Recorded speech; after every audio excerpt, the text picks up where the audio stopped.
We often hear about how the Sahaba were rich and they were not always poor.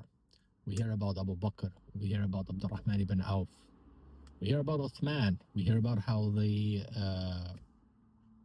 gave freely. The Uthman RadiAllahu Anhu paid for 3 military campaigns fully, and how Abdurrahman ibn Auf gave 700 camels at the end of his life, and even more and then more. And we hear how Abu Bakr gave his entire wealth at one point, how Umar gave half of his wealth.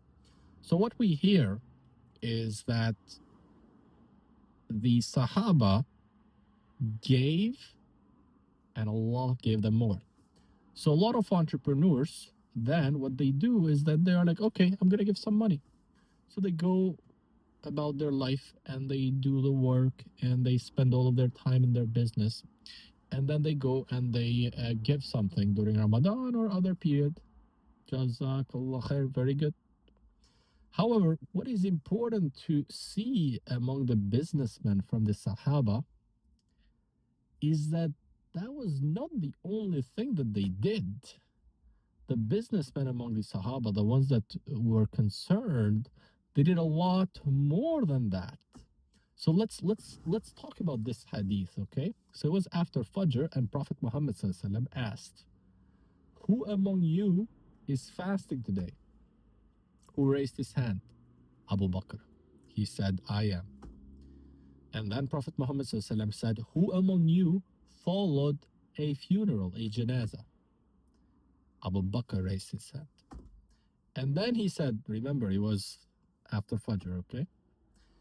And then Prophet Muhammad ﷺ said, "Who among you has fed a needy person?" Abu Bakr said, "I have." And then he said, "Who among you has visited a sick?" And Abu Bakr said, "Me, Ya Rasulullah." And then Prophet Muhammad ﷺ said what?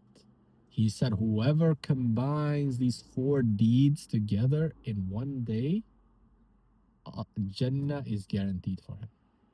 So what we see in here is that the businessmen among the Sahaba did not just give freely. Of course, that was there. But they also were occupied about the matters of the society. They took care of the needs. They took care of the obligations that they had. It was a lot broader. It was not just like business. I have the money. Hey, you guys figure out the community problems. You guys figure out everything else. I'll just give you guys money. No, that's not what the Muslim entrepreneur does. The Muslim entrepreneur is the one that others will follow as an example, because they see him, how he has succeeded in dunya, how Allah subhanahu wa ta'ala has given, and they want to follow him. But if he does not do anything that is good, except that he just gives money, but he doesn't do all of these other areas that Abu Bakr was doing, then they're going to think that he just needs to give money, but that's not sufficient. So a message to Muslim entrepreneurs that it's not just about your work and you giving that money. It's also you being an example, you being the one who guides people, you being the one who visits the poor, you being the one who attends the funerals, you being the one who is fasting, you being the one who memorizes the Quran. Abu Bakr and Umar and all of these guys were among the most knowledgeable as well. So they sought knowledge. Umar radiallahu anhu, he used to have a partner and in business, and he told him, "You go one day to Prophet Muhammad sallallahu and you tell me everything what you learned, and the next day I'll go and I'll tell you." So none of us misses the knowledge, but we still continue the affairs of our dunya. So they cared about knowledge. So if you want to be a Muslim entrepreneur, it's not just about the money that you'll earn. Of course, you have to be an expert at your field and all of these things. But what's more important is that you also learn how the Sahaba behaved.